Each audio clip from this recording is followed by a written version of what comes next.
네, 안녕하세요 여러분, 반갑습니다. 컴팩트하고 임팩트 있는 50일 통합과학원의 박소연입니다. 자, 우리 3강에 진입을 했고요. 그래서 오늘까지 공부를 하면 1단원도 마무리되거든요. 여러분들이 그 전 시간까지 열심히 공부했던 그런 이론적인 부분들 오늘 잘 녹여가지고 문제풀이에 한번 속속 집어넣어 보도록 하겠습니다. 그래서 여러분들이 이 문제풀이를 하면서 같이 실력을 끌어올리는 시간 바로 오늘이 되겠습니다. 자, 그럼 문제풀이 시작을 해보도록 할게요. 우리 교재는 24페이지 대표 유형 문제부터 여러분들이 맞이를 하게 됩니다. 그래서 지금 사실 1단원 같은 경우에는 우리가 공부해야 될 어떤 지식의 깊이가 깊거나 그러진 않지만 아마 생소한 기호라든지 단위라든지 이런 용어들이 좀 많이 튀어나와서 여러분들이 1단원인데도 쉽지 않다 이런 생각 했을 수 있거든요. 그런데 이 용어 같은 것들은 지금 당장 우리 머릿속에 콕 박히지 않아도 앞으로 과학에 관련된 얘기를 많이 하다 보면 그런 것들이 자연스럽게 좀 습득이 됩니다. 그러니까 1단원에 대해서는 지금 여러분들이 이 문제를 다 못 맞췄어도 반절도 못 맞췄어도 괜찮습니다. 앞으로 더 익숙해질 예정이니까 너무 낙담하지 말고 선생님이랑 같이 맞춰나가는 시간 가져봅시다. 그래서 이 대표 유형 첫 번째 문제 같은 경우에는 유제라고 되어 있고요. 지금 어떤 온도계가 나왔죠. 그래서 그림은 알코올 온도계를 이용하여 현재 기온을 측정하는 모습이다. 그래서 요거에 대한 옳은 설명을 고르는 게 우리가 이제 풀어야 되는 문항인데 이 자료를 자세히 좀 들여다보면 이 부분만 확대를 했죠. 그래서 봤더니 여기가 25고 그 다음은 6일 거고 그 다음은 7일 텐데 정확히 6과 7 사이에 이렇게 눈금이 있습니다. 이렇게 우리의 그 선이 여기까지 올라와 있죠. 그럼 여러분들이라면 이걸 지금 몇 도라고 읽을 것 같아요? 26도라고 읽을까요? 27도라고 읽을까요? 여러분들은 아마도 26.5도라고 읽지 않겠어요? 그렇죠. 그래서 우리가 일반적으로 나도 이런 문도계를 한 번쯤은 읽어본 그런 경험이 있을 거고 그 경험에 비춰서 봤을 때 여러분들이라면 아마도 26.5라고 읽었을 겁니다. 그런 경험을 바탕으로 해서 문제를 풀어나가면 되는 거죠. 그래서 보기 기억에 알코올 기둥이 눈금과 정확하게 일치하지 않는 경우 이런 경우죠. 중간에 걸쳐 있다든지 그런 경우는 가장 가까운 눈금을 읽는다. 자, 이게 맞는지는 우리의 경험에 비춰서 판단하면 됩니다. 만약에 이게 맞다면 더 가까운 26이라든지 27이라든지 이런 눈금으로 읽는다는 뜻이에요. 근데 우리는 그렇지 않잖아요. 지금 정확히 가운데 있기 때문에 어느 쪽의 눈금으로 읽기가 어렵죠. 이럴 때는 우리는 그 중간값을 읽어준단 말이에요. 그래서 이거는 가까운 26이나 27로 읽지는 않을 겁니다. 그래서 기억은 우리의 그냥 경험을 바탕으로 했을 때 아니라는 걸 알 수 있고 그 다음에 니은 온도계 눈금 사이를 10등분하여 읽는다. 이거는 여러분들이 아마 우리가 잠깐 언급이 됐기도 했지만 이거 머릿속에 남지 않은 그런 정보였을 수도 있어요. 그래서 10등분인가? 아니면 2등분인가? 5등분인가? 요게 좀 여러분들이 헷갈릴 수 있지만 일단 우리가 여기서는 26.5라고 읽었다는 거는 그 어느 정도는 등분을 한다는 개념이 있는 거죠. 그래서 요거는 여러분들이 명확하지 않았더라도 지금 이해하시면 됩니다. 10등분 정도까지는 해서 읽는 겁니다. 그래서 26.2라든지 4라든지 요런 가늠해서 이제 읽게 되는 거거든요. 그래서 이거는 맞다라는 거를 같이 학습하면 되고 그래서 디귿 현재 기온은 26도라고 읽는다고요? 아니죠. 대략 이 눈금을 10등분해서 정확히 가운데 있다면 26.5도라고 읽게 된다. 그래서 디귿은 잘못된 내용이 됩니다. 그래서 니은만 맞고 답은 2번인 그래서 우리가 만약에 이런 처음 보는 자료 앞으로 많이 만날 수 있어요. 그랬을 때 우리가 알고 있는 상식적인 정보 거기서부터 출발해도 문제를 풀 수 있는 경우들이 있다. 이렇게 보시면 되겠고요. 그 다음에 2번 문제입니다. 2번은 뭔가 어떤 자료가 쭉 문장으로 나와 있어요. 그래서 이런 문장도 많이 읽어보는 연습을 해야 됩니다. 자, 내용 읽어봤더니 다음은 여러 나라의 기온 측정 단위에 대한 글이에요. 측정 단위인데 뭐를 측정한다? 기온, 대기의 온도를 측정한답니다. 그래서 내용을 읽어봤더니요. 전 세계 대부분의 국가는 섭씨, 우리는 바로 이걸 쓰죠. 섭씨, 몇 도 이렇게 얘기하는 거, 도씨 단위를 사용해서 기온을 표현한다. 그런데 미국은 일상생활에서 화씨를 사용해요. 그래서 기온을 나타내요. 그래서 과학 분야에서는 절대온도인 켈빈 단위를 활용을 한답니다. 우리가 그때 기본이양 공부할 때 온도의 단위는 켈빈이라고 배웠거든요. 그래서 그렇게 과학적으로 공식적으로 쓸 때는 켈빈을 쓴다는 얘기예요. 그래서 이러한 단위 차이는 동일한 기후 조건을 표현할 때 혼동을 일으킬 수 있다. 국제기후보고서나 연구 자료를 비교할 때 단위 변환 과정이 필요하게 된다. 만약에 여기는 섭씨를 쓰고 저기는 화씨를 쓰는데 화씨 단위에서 이제 화씨 단위를 쓰는 그런 국가에서 측정된 그런 어떤 값들을 우리가 변환하려면 도씨로 그걸 바꿔주는 그런 변환 작업이 필요하다는 얘기죠. 그래서 그런 과정이 반드시 필요한데 단위 변환 시 계산 오류나 오해가 발생할 위험이 있습니다. 그리고 뭔가 그 어떤 단위의 기호를 정확히 붙여주지 않았을 때 이게 도대체 어떤 기준으로 측정된 값인가를 모를 수 있거든요. 그래서 온도 관련 정보 전달 과정에서 혼란이 생기면 기상 데이터 해석에 어려움을 줄 수도 있다라는 그런 내용을 담고 있는 문장입니다. 그래서 여기서 뭘 물어봤느냐. 보기 기억에 기온 측정 표준 단위를 정할 필요가 있을까요? 없을까요? 이건 만약에 우리가 과학을 전혀 안 배웠어. 그러면 기온을 측정하는 표준 단위가 필요할까요? 필요가 없을까요? 당연히 필요하겠죠. 그렇죠? 필요합니다. 그 다음에 니은, 기온 측정에는 표준화된 방법이 필요하지 않다. 여기서 표준화된 방법의 필요성을 굉장히 강조를 하고 있잖아요. 필요하지 않다는 잘못된 해석이 되겠습니다. 그 다음에 디귿, 기온의 측정 표준은 일상생활 및 과학기술 전반에 사용된다. 그래서 일상생활에서도 지금 몇 도야 라고 얘기하는 거에 따라서 무슨 옷을 입을지, 그렇죠? 어떻게 냉방 온도를 설정할지 이런 거에도 영향을 미치고, 그 다음에 과학기술, 어떤 뭐 대기에 대한 어떤 연구라든지 기상 데이터 해석이라든지 이런 데도 영향을 줄 수가 있습니다.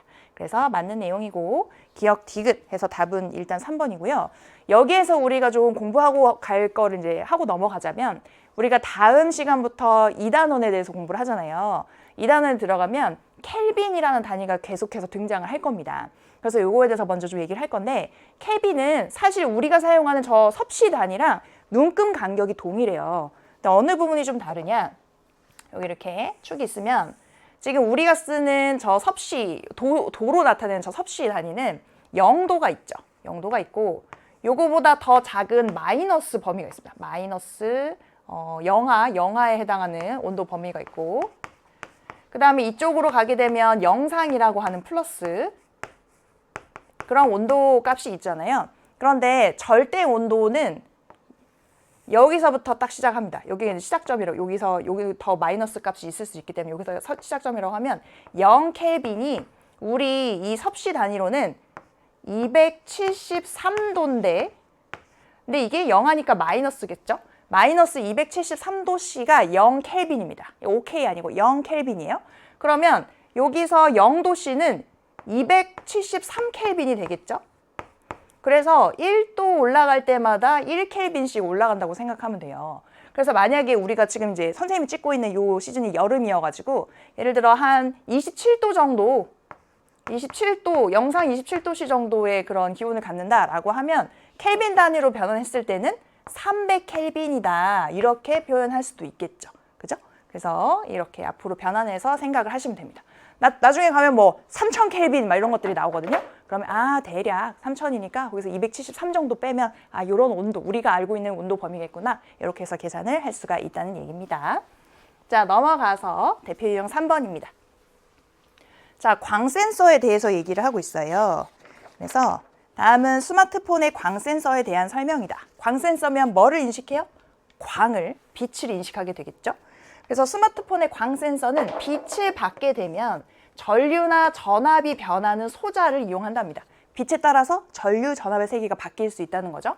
그래서 주변 밝기를 측정하는데 이게 어떻게 밝기로 연결이 되냐면 빛을 받았어요. 그럼 전류와 전압이 변한다고 했잖아요. 그러면 전기 신호가 달라지게 되겠죠. 전류와 전압에 의한 전기 신호가 달라지게 되고 그래서 이게 스마트폰에 있는 전기 신호로 연결이 되면서 밝기를 조절하게 된다. 이런 내용이에요.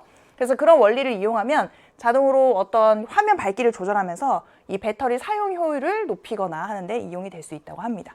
그래서 자동으로 조절하거나 그래서 조절하게 되면 뭐 필요 없을 때는 좀 낮출 수도 있으니까 사용 효율에도 영향을 미치게 되겠죠. 그래서 그런 식으로 이용될 수 있다는 그런 자료의 내용이고요. 그래서 보면 보기 기억에 뭘 물어봤냐면 광 센서를 이용하는 장치로 있는 대로 골라봐라 그랬습니다. 자, 그래서 기억에 스마트폰 터치 스크린이에요. 그럼 이거는 뭐를 인식할까요? 터치를 인식하겠죠. 터치의 여부. 근데 이거는 어둡고 깜깜한 데서 터치를 하든 밝은 데서 터치를 하든 터치에 의해서 영향을 받기 때문에 광 센서랑은 상관이 없을 겁니다. 그래서 우리 어떤 해설지에는 압력 센서 얘기를 하고 있거든요.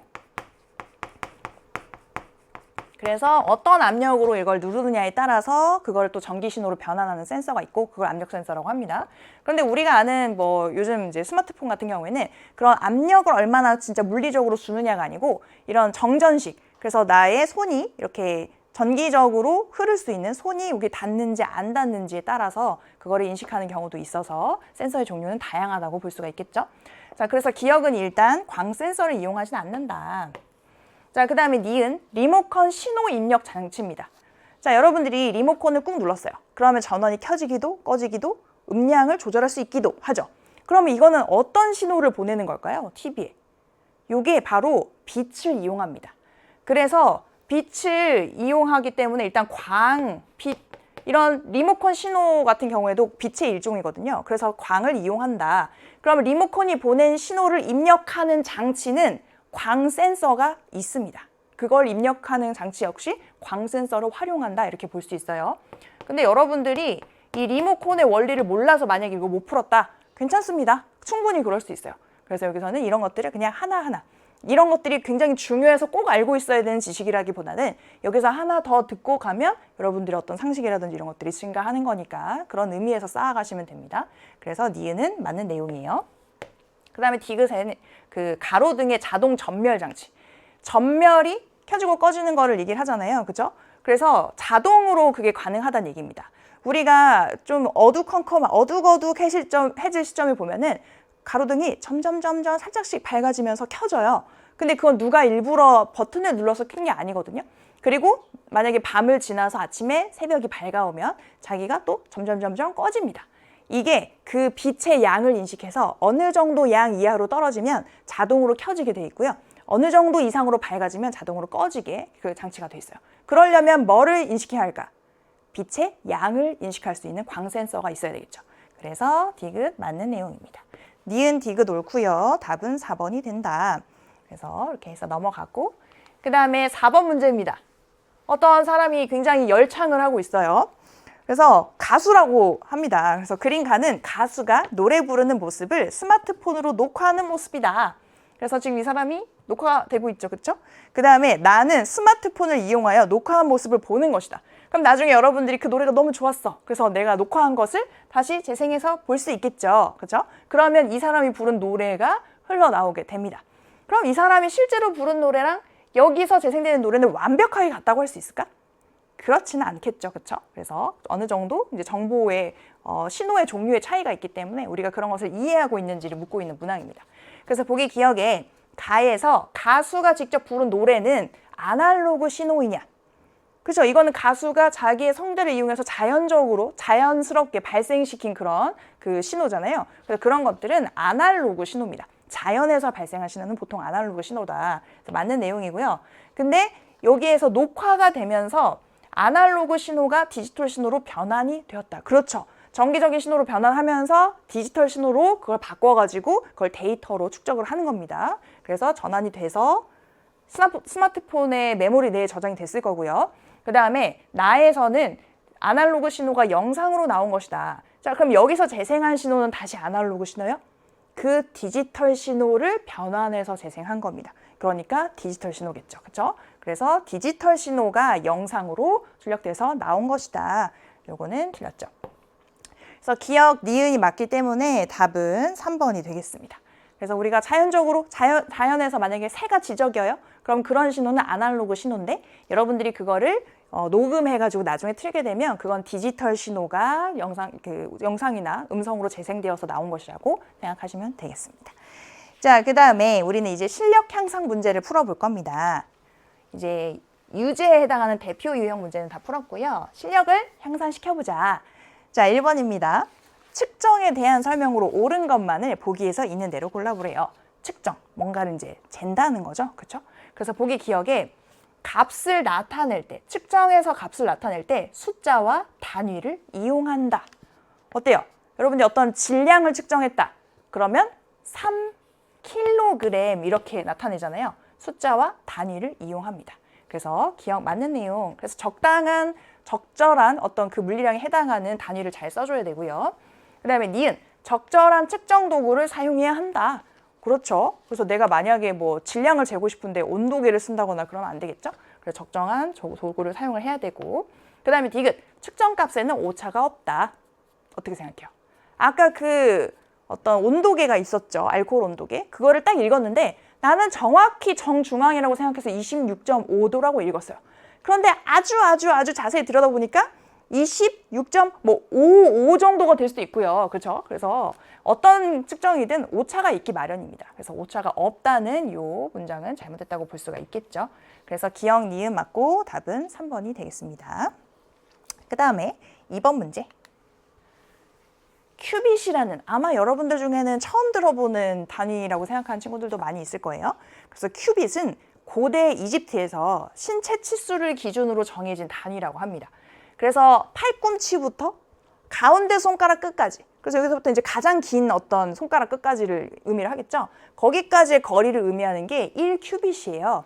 그래서 이러한 큐빗에 대한 설명으로 옳은 것만을 한번 골라보도록 합시다.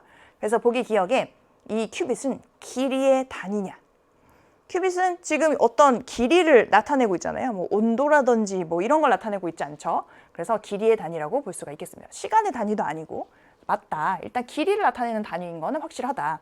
그 다음에 니은, 국제 표준으로 사용되고 있나요? 아니죠. 여러분들 중에는 처음 들어보는 사람들도 많아요. 그래서 예전에 사용했던 그런 단위로 볼 수 있다. 그 다음에 디귿, 큐빗의 길이는 항상 일정하다. 이거는 어때요? 사람마다 이 길이가 다 다를 수 있다. 그래서 일정하지 않다. 같은 사람 중에서도 나이가 언제일 때 쟀느냐, 뭐 3살일 때 쟀느냐, 뭐 15살일 때 쟀느냐에 따라 또 다를 수 있잖아요. 그래서 일정하지 않습니다. 그래서 기억만 맞으니까 답은 1번으로 쉽게 찾을 수 있었을 거라고 생각합니다. 그럼 이런 문제를 만났을 때 여러분들 큐빗에 대해서 앞으로 알고 있어야 돼요? 아닙니다. 그래서 이런 문장을 읽고 해석을 할 수 있으면 되는 겁니다. 3번에 어림. 어림 짐작할 때 그 어림. 어림에 대한 설명으로 옳은 것만을 보기에서 있는 대로 골라봅시다. 그래서 보기 기억에 어림은 물리량을 측정할 때만 활용한다. 우리가 보통 뭐 많이 붙으면 보통 수상하잖아요. 그죠? 그래서 우리가 일상생활에서도 여러 가지에 대해서 어림을 하죠. 예를 들면 이런 거예요. 아, 저 사람은 대략 몇 살일 것 같은데? 이런 것도 어림입니다. 왜냐하면 어떤 측정 도구나 이런 거 없이 나의 어떤 과거의 경험을 통해서 추론한 거기 때문에, 그래서 그럴 때도 이용이 될 수 있어요. 그래서 어떤 특정 물리량에 대해서만 사용하는 건 아니다. 그래서 기억은 틀렸고, 그 다음에 니은, 어림은 사람과 방법에 따라 차이가 난다. 그렇죠. 각자의 어떤 경험이라든지 가지고 있는 지식이라든지 그런 거에 따라서 어림의 결과값이 달라질 수 있거든요. 그래서 사람에 따라서 방법에 따라서 차이가 날 수 있습니다. 기억, 니은 맞고. 그 다음에 디귿, 어림은 측정 도구를 사용하여 근사값을 얻는다. 그래서 우리가 보통 측정 도구를 사용하는 것은 측정이라고 보통 얘기를 합니다. 그래서 어림도 어떤 특정 도구가 이용이 되는 경우도 있지만 보통 어림에 대해서는 측정 도구 없이 보통 나의 경험이라든지 지식을 통해서 그 대략의 값을 추론하는 것, 그것을 어림이라고 얘기를 해서 여기에서는 이 문장은 아닌 것을 이제 의도하고 나타낸 문장이죠. 그래서 아니라고 생각을 하시면 되겠습니다. 측정 도구를 사용한다는 것 자체를 강조한 표현이다, 이렇게 생각을 하고 풀어주면 될 것 같아요. 그래서 답은 니은만 맞고 2번이 되겠습니다. 자, 그 다음에는 4번 문제를 한번 보겠습니다. 서술형이에요. 그런데 이제 선생님이 아주 오랜만에 그 수능 연계 교재라든지 이런 거 아닌 교재들을 이제 보다 보니까 보통 이렇게 내신 대비 그런 교재라든지 아니면 굉장히 기본적인 내용을 담고 있는 서적의 경우에는 오히려 여러분들이 이 문장을 해석해서 문제 풀기가 어려운 경우들이 종종 있습니다. 왜냐면 수능 시험에 대비하는 그런 교재들은 단어 하나, 문장 하나, 조건 하나가 정말 딱 하나의 결과값으로만 나올 수 있게, 답으로만 갈 수 있게 그렇게 좀 정교화하게 출제가 되는 편인데, 이렇게 여러분들에게 좀 생각을 해보고 이 내용에 대해서 그냥 어느 정도 이해했는지를 평가해보는 이런 시험에서는 그렇게까지 정교하게 다듬어지지 않거든요. 그래서 여러분들이 이렇게 답을 썼는데 여기에서 채점하는 기준에 맞지 않을 수 있지만 그게 우리가 학교 시험에서 꼭 그렇게 채점할 것이냐? 그건 아닐 수 있다는 거예요. 그래서 여러분들이 나중에 진짜로 평가가 이루어지는 시험에 서술형을 쓰게 되면 그럼 거기서는 어떤 기준으로 평가를 할지가 아주 명확하게 써 있을 겁니다. 그래서 여기에서는 대략 어떤 내용을 내가 이해했는지만 확인을 하시고 측정 어떤 기준이라든지 이런 거, 채점 기준은 실제 시험마다 달라질 수 있다는 점을 꼭 기억을 하셨으면 좋겠습니다. 그래서 만약에 학교에서 이런 문장으로 문제가 나왔는데 내가 여기 있는 모범 답안을 그대로 옮겨서 쓰더라도 거기에 채점 기준과는 다를 수 있다라는 거를 좀 확인을 꼭 하시고 그리고 뛰어드셨으면 좋겠습니다. 그래서 보면은 시험 계획을 할 때 어림을 하면 도움이 됩니다. 이때 어림의 역할을 서술하시오. 그러니까 왜 도움이 되는지를 써주면 되겠죠. 어림을 하면 왜 도움이 되느냐. 그래서 지금 우리 교재에 나와 있는 해설지에 나와 있는 모범 답안은 이렇습니다. 어림을 한다면 측정값을 대략 유추해서 측정 계획을 세우고 측정 도구를 선택할 때 도움이 된다 이렇게 얘기를 하고 있죠. 그래서 예를 들면 지금 저게 한 이 정도 돼. 크기가 이 정도 돼. 그러니까 이 정도 되면 대략 한 1m 안쪽의 어떤 길이일 것 같고 그렇다면 막 30m 막 줄자 이런 거보다는 30cm 자 이런 거보다는 1m짜리 자가 있으면 이거를 좀 더 잘 측정할 수 있겠다. 이런 어떤 계획을 세울 수 있다는 거예요. 그래서 어림을 하면 측정값 대략 유추하죠. 저 정도면 내가 알기로는 어느 정도 길이가 될 텐데 그러면 이걸로 재는 것이 조금 더 잘 맞겠다라는 계획을 세울 수 있다. 그래서 지금 여기서는 이 측정 계획에 대한 언급이 있는지 그 다음에 측정 도구를 선택할 때 도움이 된다는 것이 있는지 이 두 가지를 이 채점 기준으로 세워놨습니다. 하지만 선생님 생각으로는 이 측정 도구를 선택하는 것 자체도 측정 계획에 포함이 되는 거거든요.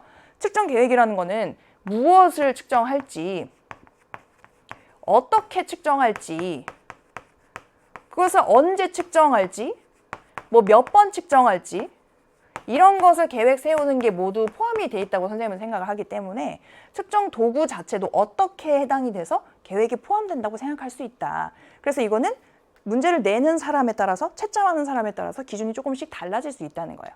그래서 만약에 여러분들이 이걸 쓴다면 측정 도구를 선택하거나 그 다음에 뭐 측정 방법을 계획하는 등의 측정 계획 세우는데 도움이 된다. 만약에 여러분들이 이게 이 안에 포함이 돼 있다고 하더라도 그런 것들을 명확히 언급해주면서 그런 측정 계획을 세울 수 있다라고 하면 조금 더 좋은 답안이 된다는 힌트를 얻으시면 되는 겁니다. 그래서 어림을 하게 되면 그런 계획을 세우는 데 도움이 된다라는 핵심 키워드를 잘 이해하고 넘어가면 되겠죠. 자, 그 다음에는 5번 문제입니다. 일상생활에서 측정 표준이 활용되는 예로 옳은 것을 고르시면 됩니다. 그래서 측정 표준이라는 걸 이용해가지고 우리가 여러 가지를 비교하는 어떤 값으로 활용을 한다고 했죠. 그래서 보기 기억에 공사장에서의 소음을 데시벨 단위로 측정하여 규제한다. 우리가 소음은 데시벨 단위라는 걸 아마 뉴스라든지 이런 부분에서 많이 들었을 거예요. 그래서 데시벨 단위가 이런 일상생활의 측정 표준이 되는 단위가 맞고요. 그래서 그 소음을 일정치 이상 넘어가면 이거는 너무 주변에 피해가 가니까 안 됩니다. 소음을 낮추세요. 이렇게 규제하는 그런 근거로 활용이 됩니다. 그래서 기억은 맞는 내용이고 그 다음에 니은 겨울철에 물이 어는 것을 봤습니다. 그래서 기온이 영하네. 물이 얼었으니까. 이거는 어떤 측정 표준을 활용했다고 볼 수 있어요? 아니죠. 자신의 경험과 지식을 활용해서 대략 정확히 몇 도인지 모르겠지만 일단 영하네. 이런 어떤 일종의 어림으로 볼 수가 있겠습니다. 그래서 니은은 잘못된 내용이고 여기에 해당하지 않는 그런 서술이고 그 다음에 디귿 자동차 부품은 정해진 표준 크기를 사용하여 제작된다. 표준의 어떤 크기를 정확히 측정을 해가지고 그만큼에 맞는 크기로 규격으로 만드는 거고 그래서 그렇게 해서 제작해서 써야 다양한 것들에 다 활용이 될 수 있겠죠. 그렇죠? 이 자동차와 저 자동차의 규격이 맞지 않으면 안 되니까 그래서 디귿 맞는 내용으로 볼 수 있습니다. 그래서 기억 디귿 답은 3번이 되겠죠. 그래서 측정의 표준, 얘는 뭔가 그걸 지금 재는 건 아닌데 라고 하지만 그런 표준을 이용해서 똑같은 크기로 만드는 거니까 디귿도 해당이 된다고 볼 수 있어요. 자, 그 다음에는 6번입니다. 6번에 중요가 붙어 있잖아요. 이거는 어떤 이런 문제들이 자주 나온다 뭐 이런 의미에서 중요하다기보다는 그냥 내용 자체가 이 내용을 이해하고 있는 것 자체가 중요하다. 일상생활이든 앞으로 여러분들이 과학을 탐구하든 그래서 읽어보면 아마 답은 수월하게 찾을 수 있는 그런 문항일 거예요. 한번 보겠습니다. 측정 표준을 사용해야 하는 까닭에 대한 설명으로 옳은 것만을 있는 대로 골라보라고 합니다. 측정 표준이 왜 있어야 할까? 그런 필요성이죠. 그래서 보기 기억에 모든 측정이 같은 기준으로 이루어지면 결과를 비교하기 쉽다. 어때요, 여러분? 같은 기준으로 측정한다면 비교하기 쉽겠죠. 그쵸? 기억 옳은 문장입니다. 그 다음에 니은 전 세계에서 다 같은 단위를 사용한다면 서로 소통하고 협력할 수 있다. 서로 소통하고 협력하는 데 더 도움이 될 수 있다. 그렇겠죠.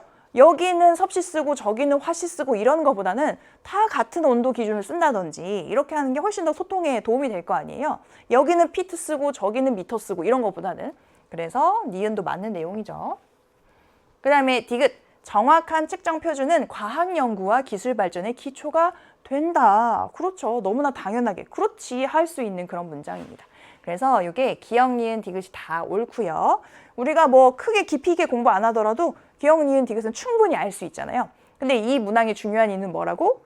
이런 측정 표준을 지켜서 연구라든지 무엇인가를 해야 된다라는 점을 강조하는 그런 의미라고 생각하면 되겠습니다. 자, 그러면 다음 페이지로 넘어가서 이제는 7번 문제를 한번 풀어보겠습니다. 자, 7번 문제는 일단 어떤 간단한 단답식 서술형 문제라고도 볼 수 있겠죠. 그래서 보면은 다음은 길이의 측정 표준에 대한 설명이다. 이렇게 얘기를 합니다. 일단 각각을 한번 읽어볼게요. 가는 지구의 적도에서 북극까지의 거리의 1000만 분의 1을 1m로 정의하였다. 그래서 지구가 있으면 이렇게 적도가 여기 있죠. 그럼 적도부터 북극까지의 거리, 이게 구형이다 보니까 이렇게 이제 했는데, 만약에 여기서 똑바로 본다면, 똑바로 위로 본다면 이렇게 생각할 수 있겠죠. 그래서 보는 어떤 그 위치에 따라서 직선으로도 보일 수 있고, 사실 조금만 옆으로 보면 이제 곡선으로도 보일 수가 있겠는데, 아무튼 그 거리의 1000만 분의 1을 잘라가지고 그걸 1m라고 하자라고 정의했답니다. 자, 그 다음에 나의 상황을 볼게요. 나는 백금과 이리듐으로 만든 합금, 그죠? 두 가지 금속으로 만든 합금으로 막대를 만들었대요. 그래서 그 막대의 길이를 1m의 표준으로 사용을 했답니다. 자, 그 다음에 다에서 빛이 진공에서 1, 10, 100, 1000만, 10만, 100만, 1000만? 2억 9,900 어쩌고 저쩌고 분의 1초 동안 이동하는 거리를 이 기준으로 해서 1m를 정의를 했대요. 자, 그런데 여기서 물어보는 바가 뭐냐면 가나다를 측정 표준을 정한 연대순으로, 이게 어디가 더 옛날 방법이고 무엇이 더 요즘 방법인가를 찾아내라는 얘기입니다. 근데 여러분들이 가장 요즘 방법으로 찾아내는 거는 굉장히 쉽죠. 이 중에서 가장 최신의 방법인 것 같은 게 바로 다일 겁니다. 빛이 진공에서 이렇게 정밀한 이 시간 동안에 이동하는 거리를 측정하는 게 가능하다는 것 자체가 최신의 기술이라는 얘기잖아요. 그래서 다가 가장 마지막, 최신이라는 거는 아마 쉽게 찾았을 텐데, 가와 나중에 무엇이 더 먼저로 생각을 할 것이냐. 만약에 이건 여러분들이 몰라서 틀렸어도 괜찮아요. 괜찮습니다. 충분히 틀릴 수 있는 그런 문제라고 생각하고, 그래서 보면은 여러분들이 이렇게 생각할 수 있죠. 뭔가 어떤 막대기를 만드는 게 더 쉬워 보여. 적도에서 북극까지는 굉장히 멀잖아요. 그러니까 그 거리를 측정해서 그거에 요 1000만 분의 1이라는 거를 이렇게 자르는 그 과정이 더 어려워 보이고, 이거 막대기 만드는 건 더 쉬운 거 아닌가? 이렇게 생각할 수 있는데, 일단 가가 더 먼저입니다. 시간 순서상으로. 그래서 예전에는 이런 길이를 1m로 정의를 했었고, 그 다음에 나의 비교적 최신에 와가지고 그 길이를 나타낼 수 있는 이런 기준이 되는 막대기를 제작을 한 거예요. 이 가라는 어떤 기준이 있었기 때문에 그거를 측정하기 편하게 이렇게 막대기를 만든 겁니다. 그래서 순서당 가나 다가 된다라는 거. 한번 읽어보고 넘어가시면 되겠죠. 자, 그 다음에는 8번 문제 보겠습니다. 8번에 요게 아마 어떤 미국 여행이라든지 이런 것들을 한 번이라도 해봤거나 아니면 뭐 미국 드라마라든지 이런 것들도 우리가 거기 가보진 못했어도 그런 걸 통해서 간접 경험을 할 수 있죠. 그래서 한 번쯤은 생각해 봤을 수 있는데 그 내용을 좀 얘기를 해볼게요. 다음은 길이를 나타낼 때 사용하는 단위에 대한 설명이다. 이렇게 해서 문장으로 제시가 됐습니다. 보면은 길이의 단위로 미터 이외에 우리는 미터를 쓰죠. 피트와 마일 같은 것들이 있습니다. 그래서 피트는 주로 미국 등 일부 국가에서 일상적으로 사용되는 길이 단위예요. 요즘도 일상생활 사람들이 몇 피트 이런 얘기를, 키도 몇 피트로 잘 나타내죠. 그래서 일상적으로 사용하는 길이 단위입니다. 그래서 미국에서는 사람의 키, 방이나 건물의 크기 등의 신체와 생활 환경과 관련된 측정을 할 때 피트를 사용을 하게 된다. 그리고 마일은 미국이나 영국 같은 일부 국가에서 도로 거리나 자동차 주행 거리를 측정할 때 주로 사용이 된다고 합니다. 그리고 항공 및 해상교통에서도 비행거리나 항로 거리를 표시할 때 마일을 사용한다. 그래서 이런 국가로 여행 왔을 때 굉장히 그 불편한 점 중에 뭐가 있냐면 만약에 지나가는 사람한테 길을 묻는 거예요. 그래서 내가 어디를 가고자 하는데 여기서 얼마나 가면 되나요? 그랬더니 이런 마일로 얘기를 해주는 거야. 아, 몇 마일 더 가시면 됩니다. 뭐 북쪽 방향으로 몇 마일 더 가시면 나올 거예요. 근데 마일 단위가 우리한테 익숙하지 않은 거죠. 몇 미터, 300미터 가시면 있습니다 하면 대략 머릿속에서 가늠이 되는데 근데 마일 단위로 얘기를 해주게 되면 우리는 스마트폰을 켜가지고 그죠? 단위 변환기를 써가지고 아 이렇구나를 계산을 해야 되는 그런 불편함이 있다. 그래서 전체적으로 다 미터를 써주면 참 좋을 텐데 그 국가들에서는 그런 것들이 아직 문화로 남아있다는 겁니다. 그런 내용을 다루고 있는 문제. 그래서 보기 기억을 보니까 국제적으로 통용되는 미터법을 사용하게 되면 항공거리를 일관되게 비교할 수 있겠죠. 그죠? 그래서 지금 만약에 우리나라 사람이 이런 그 항공 관련 일을 하게 됐는데 마일이나 뭐 이런 것들을 사용하는 것보다는 미터를 이용해서 더 직관적으로 우리가 이해가 빠르단 말이에요. 그래서 다 똑같이 쓰면 일관되게 비교할 수 있는 그런 장점이 있습니다. 그래서 기억 맞는 내용이고 그 다음에 니은 건축물의 설계와 시공의 규격을 정해서 건물의 안정성과 품질을 높일 수 있다. 그렇죠. 그래서 만약에 뭐 미국에서 어떤 건축물을 만든다고 칩시다. 그런데 거기에 설계도에는 뭐 이런 피트 단위로 기록이 되어 있는데 만약에 외국에서 들여온 자재는 미터 단위로 뭔가 절단이 돼 있고 규격이 되어 있다. 그러면 그 과정에서 계산하면서 착오가 생길 수 있겠죠. 그래서 그런 착오를 좀 더 줄여줄 수 있는 그런 좋은 장점이 있을 겁니다. 그래서 지금 보면 측정 표준으로 나타낸다면 건물의 안정성과 품질을 높일 수 있는 그런 장점이 있겠죠. 그래서 니은 맞는 내용이고요. 그 다음에 디귿. 그래서 피트나 마일을 길이 측정 표준으로 바꿔서 나타내야 되는 이유로 여러 길이 단위를 사용하기 위해서 필요하다. 일단 문장 자체가 조금 모호하죠. 여러 종류의 길이 단위를 사용하는데 아니면 길이 자체가 여러 길이, 뭐 5m, 10m 뭐 여러 길이가 있을 수 있으니까 뭐 여러 가지로 익힐 수 있는데 아마 여러 종류의 길이 단위를 사용하기 위해서 필요하다 이렇게 얘기를 하고 있는 것 같아요. 근데 우리가 여러 종류의 길이 단위를 사용하는 거는 사실 권장되는 바는 아니다 라는 내용을 지금 여기서 얘기를 하고 있죠. 통일해주면 훨씬 좋다 이런 얘기들을 하고 있으니까 디귿은 적절치 않다고 볼 수 있습니다. 그래서 이 문항에서는 피트나 마일을 길이의 측정 표준으로 나타내야 하는 까닭을 다 골랐을 때 기역과 니은만 해당이 되고 디귿은 적절한 그런 이유로는 볼 수 없다. 답은 3번이 되겠습니다. 자, 그 다음에 넘어가서요. 9번. 역시나 또 서술형이 나왔습니다. 이 서술형의 모험 답안이 항상 모든 문제의 답은 아니라고 얘기를 했습니다. 자, 보면은 그림은 길이 측정 표준인 미터 원기로 1m를 나타낸 것으로 현재는 활용하고 있지 않다라고 얘기를 하고 있습니다. 그러면 왜 현재는 활용을 하고 있지 않을까? 바로 어떤 문제점이 있겠죠. 그래서 지금 활용하지 않는 그 이유, 문제점을 서술하시오. 미터 원기가 뭐였지? 기는 기구할 때 기구, 그 어떤 표준이 되는 유래가 되는 그런 어떤 기구다. 미터를 측정할 수 있는 그런 의미예요. 그래서 미터를 측정하는 어떤 표준이 되는 기구인데 얘의 문제점이 무엇이냐. 그래서 보면요. 이런 어떤 모범 답안이 제시가 되어 있죠. 그래서 그 모범 답안의 내용은 미터 원기는 보관 환경의 온도나 습도 등의 변화가 있을 수 있어요. 그리고 미세하게 마모도 생길 수 있죠. 그래서 그런 미세한 마모로 인해서 시간이 지나면서 길이가 변할 수가 있다. 그래서 기준이 되는 그런 기구인데 길이가 변하면 안 되잖아요. 근데 변할 수 있대요. 그래서 정확하고 일관된 기준을 유지하기 어렵기 때문에 그런 어떤 치명적인 문제가 있어서 사용하고 있지 않다라는 그런 서술로 모범 답안이 제시가 돼 있습니다. 그래서 여기서의 채점 기준은 이렇게 얘기를 하고 있어요. 일단 길이가 변할 수 있다는 언급이 있느냐. 길이가 변하면 안 되는데 변한대. 그리고 거기서 끝나는 게 아니고 왜 변하는지. 보관 환경의 온도나 습도 뭐 이런 것들, 마모 이런 걸로 인해서 변하는데 그 변화하는 이유에 대해서 서술을 했는지 두 가지를 여기서는 그 채점 기준으로 삼았습니다.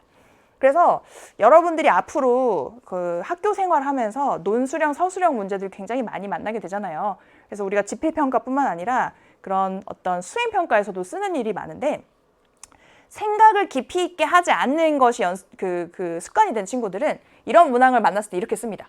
길이가 변할 수 있기 때문에 끝. 미터 원기의 문제점? 길이가 변할 수 있기 때문에 맞긴 맞죠. 그런데 좋은 답이라고 하긴 어렵죠. 그래서 더 좋은 답을 만들기 위해서는 왜 길이가 변하는지를 구체적으로 써줘야 돼요. 그 친구들 머릿속에는 아마 이럴 때 길이가 변하니까. 근데 여기서 문제점 쓰라고 했으니까 길이 변하는 것 자체가 문제점이다 하고 그 부분만 쓰고 끝내는 건데 더 좋은 답을 계속 연습을 해 나가야 됩니다. 내가 알고 있는 내 머릿속에 들어있는 것도 이 내용에 대한 지식이 없는 사람이 처음 읽었을 때도 이해될 수 있는 수준으로 써주는 게 좋은 서술형, 논술형 답이거든요. 그래서 그런 것들 앞으로 꾸준히 연습을 좀 해 나가 봅시다. 그래서 이런 어떤 이유로 한번 생각을 해볼 수 있다라는 문항의 내용입니다. 자, 그 다음에는 요 세 학생이 얘기하고 있는 내용인데요. 중요 표시가 붙어 있고요. 그래서 그림은 신호에 대해 학생 A, B, C가 대화하는 모습을 나타낸 것이다 라고 하고 있습니다. 그래서 보통 이렇게 세 명이 얘기하고 있을 때는 이 중에 옳은 내용을 얘기하는 친구도 있고 옳지 않은 내용을 얘기하는 친구들도 있어요. 그래서 옳은 내용을 얘기하는 친구들만 고르는 문항으로 보통 출제가 됩니다.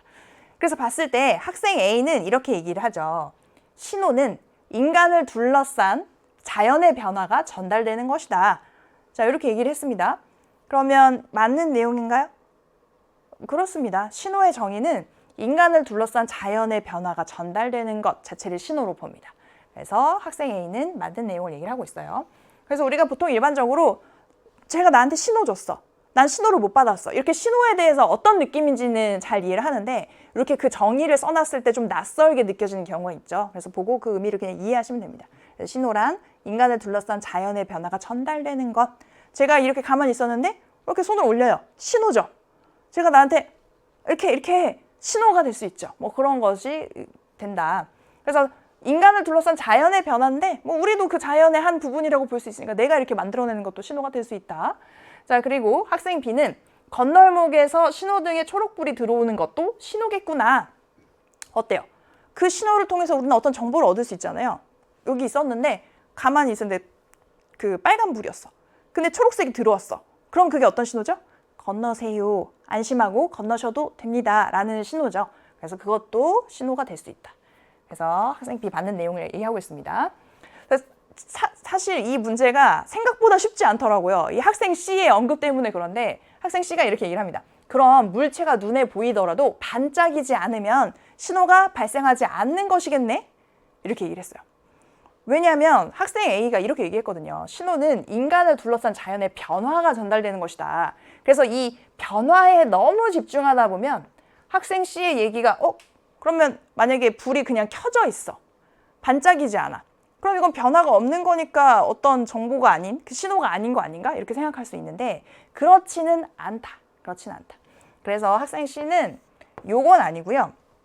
예를 들어서 만약에 변화가 없을 수 있어요. 근데 멀리서 누군가가 서 있었는데 뭔가 그 사람이 그냥 있는데 내가 몰랐어. 뭐가 어떤 다른 신호가 있는지 몰랐어요. 근데 내가 조금 더 접근해서 가까이 가다 보니 그 사람이 이렇게 하고 있는 걸 알게 되었다. 근데 그 사람은 내가 저 멀리 있을 때부터 계속 이렇게 하고 있었다.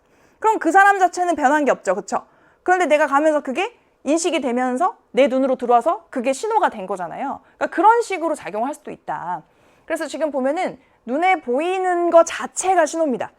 그것이 빛이 거기에 반사되어서 내 눈을 자극해서 내 뇌에 어떤 정보를 일으킨 거잖아요. 어떤 변화를 일으킨 거잖아요. 그래서 그거 자체도 신호로 볼 수 있다라는 거예요. 근데 우리가 뭐 실제로 이게 신호냐? 이게 변화된 거냐? 아니냐? 그런 거를 우리가 따지는 문제를 앞으로 만나지는 않을 거고 신호란 그런 것이다. 그런 것이다 그냥. 그걸 우리가 잘 이해하면 된다. 그거를 이용해서 정보를 얻으면 된다. 거기에 초점을 맞추는 문항들이 나올 겁니다. 이게 신호니? 저게 신호니? 뭐 이런 것보다는.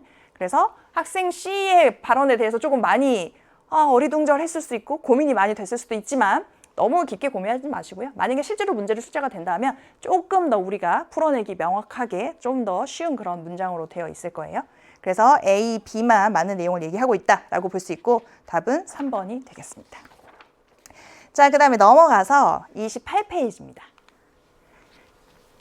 28페이지 11번 문제 역시 중요 붙어 있어요. 왜냐하면 중요한 두 가지 종류의 신호에 대해서 다루고 있기 때문에 그렇습니다. 그림 가는 마이크로 노래소리를 녹음해서 전기신호로 변환한 것이다. 그리고 나는 가의 신호를 이진수 형태로 변환한 것이다. 이렇게 돼 있습니다.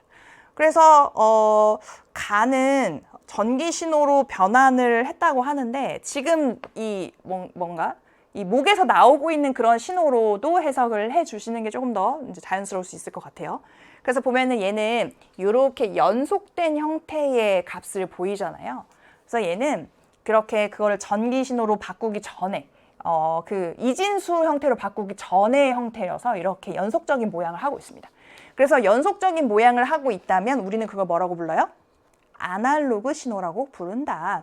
그래서 보기 기억해 보면은 가는 아날로그 신호이다 이렇게 돼 있죠. 그래서 이거를 여러분이 조금 덜 헷갈리게 만들려면 얘는 이제 녹음해서 신호로 변환한 거 그거 빼고 그냥 마이크로 노래를 불렀을 때 나오는 그 소리에 대해서 얘기를 한다면 여러분이 조금 더 쉽게 파악할 수 있겠죠. 그래서 이런 형태는 아날로그 신호라고 볼 수 있습니다. 자, 그 다음에 니은, 가는 컴퓨터에 저장되는 신호의 형태이냐. 아날로그 신호로 저장해요? 아니죠. 디지털 신호의 형태로 저장합니다. 왜냐하면 이렇게 너무 연속돼 있으면 이거를 신호를 그대로 저장하기가 어렵거든요. 그러니까 조금 더 이거를 단순화된 형태로 디지털 신호로 바꿔서 저장을 한다고 우리가 얘기를 했었죠. 그래서 아니다. 그 다음에 디귿, 나는 소리의 저장과 전송 과정에서 손실이 거의 없다.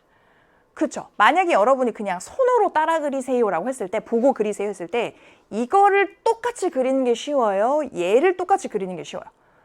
이게 훨씬 쉽잖아요. 얘는 자를 가지고도 이렇게 탁탁탁 그릴 수 있는데 얘는 아무리 자를 준다고 해도 이렇게 모양을 살리기 어렵죠. 그러니까 그런 느낌을 생각하면 돼요. 그래서 정보의 손실이 훨씬 덜하다. 그래서 소리의 저장과 전송 과정의 손실이 거의 없기 때문에 그렇기 때문에 디지털 형태의 신호를 쓰는 것이다. 이렇게 이해할 수 있겠습니다. 그래서 디귿 맞고 기억 디귿 오르니까 답은 3번입니다. 자, 그 다음에 12번 문제. 자, 12번은 어떤 센서에 대한 설명이래요. 그래서 센서의 종류가 굉장히 많았는데 어떤 센서일까 한번 읽어보겠습니다. 물체의 속도가 변하는 정도를 측정한대요.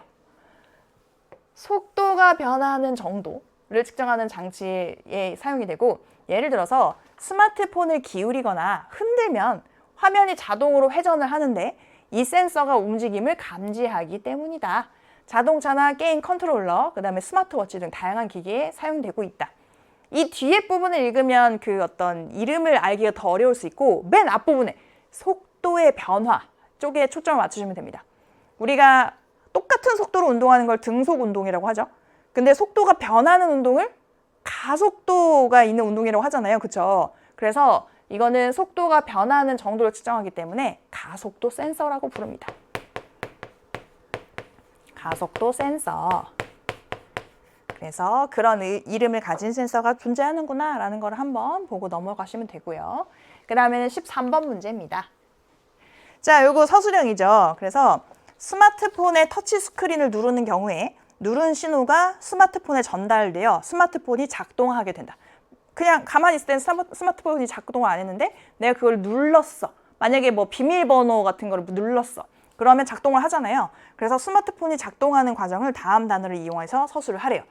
그래서 여러분들이 반드시 주의해야 되는 거는 다음 단어를 이용하라고 했으면 반드시 포함이 되어 있어야 합니다. 서술형 문제에서 단서 조건은 정말 중요한 거예요. 이거 없으면 나는 무조건 감점하겠다라는 의미거든요. 그래서 여러분들이 적은 그 답에 이것들이 다 들어있어야 하는데 만약에 내가 압력 센서 하나만 적어놓고 압력도 들어갔잖아요. 이렇게 우기면 안 됩니다. 이렇게 따로따로 적혀 있으면 압력도 따로 써 있고 압력 센서도 그 문장 안에 들어가 있어야 돼요. 그래서 지금 여기서의 모범 답안은 이렇습니다.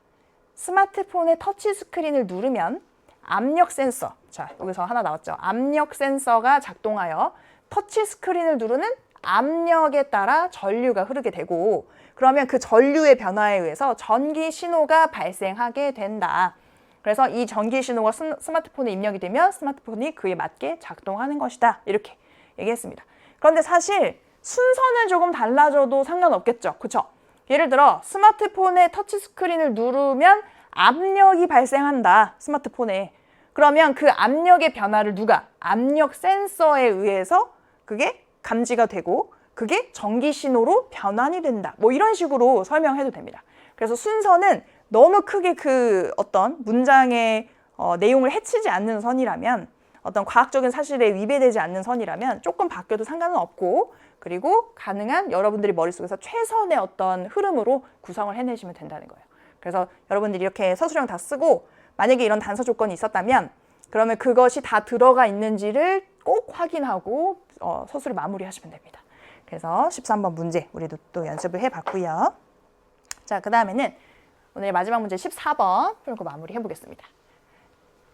디지털 정보와 기술의 발전은 현대사회의 다양한 분야에서 효과적으로 적용되면서 변화를 이끌고 있죠. 그래서 이러한 디지털 기술의 발전에 대한 설명으로 옳은 것만 다 골라보라고 합니다. 그래서 보기 내용 볼게요. 보기 기억에 스마트폰, 인터넷, SNS가 발전해서 실시간 소통이 가능해졌다. 자, 디지털 기술이 발전하면서 이런 것이 가능해졌죠. 그런 정보들이 손실이 생기지 않도록 다 디지털 신호로 이렇게 변환이 될 수 있고 그걸 통해서 전기적으로 서로 주고받을 수 있고, 그죠? 그래서 소통이 가능해지는 면이 있었다. 오케이. 그 다음에 니은, 한 가지 기본량을 다른 단위로 나타내는 것이 가능해졌다. 자, 이 문장이 맞으려면 디지털 기술이 발전되기 전에는 단위를 변환하는 게 불가능했어야 되죠? 근데 그 전에도 가능은 했어요. 어떻게? 여러분들이 머릿속으로 계산할 수 있었고 종이를 이용해서 내가 손으로 계산할 수 있었죠? 요즘 이런 것들을 이용해서 더 쉽고 빠르게 할 수 있는 것이지 그 전에도 단위를 변환하는 거, 이런 거는 가능은 했다는 얘기죠. 그래서 니은은 얘 때문에 이루어졌다라고 하기는 어렵다. 그 다음에 디귿, 인터넷 뱅킹, 모바일 결제 등이 발전해서 금융거래가 빠르고 편리해졌다. 인터넷을 이용한 뱅킹이나 모바일 결제는 디지털 기술이 있어야만 할 수 있는 거잖아요. 그렇죠? 그래서 편리해졌다는 것은 맞는 진술이 될 수 있습니다. 그래서 기억 디귿 맞으니까 답은 3번이 되겠죠. 자, 이렇게 해서 14번 문제까지 우리가 다 해결을 해봤습니다. 자, 여기에서 여러분들이 이런 구체적인 디테일을 다 공부하는 게 중요한 게 아니라고 했어요. 1단원은 특히 그렇습니다. 1단원은 그냥 듣고 그렇구나, 저런 용어가 있구나, 그 정도 선에서 정리를 하시면 되겠고, 우리는 이제 1단원을 클리어 했습니다. 그냥 기본이 되는 그런 용어들이 많이 나왔을 뿐이죠. 그래서 1단원을 열심히 공부를 했고요. 이제 2단원으로 들어가게 될 텐데 2단원부터는 진짜 과학의 느낌이 물씬 날 겁니다. 그래서 처음에 들어가자마자 나 이런 거 모르는데? 너무 어려운데? 당황할 수 있는데요. 여러분들이 1단원도 선생님이 일단은 그냥 듣고 일단 한번 귀로 한번 들어보는 데 의미가 있다, 이런 얘기를 했던 것처럼 2단원도 듣다 보면 이해가 될 수 있거든요. 여러분들 다 할 수 있습니다. 자, 그래서 자신감을 갖고 2단원으로 건너가 보도록 할게요. 자, 그럼 오늘 고생 많이 하셨고 다음 시간에 만나도록 하겠습니다.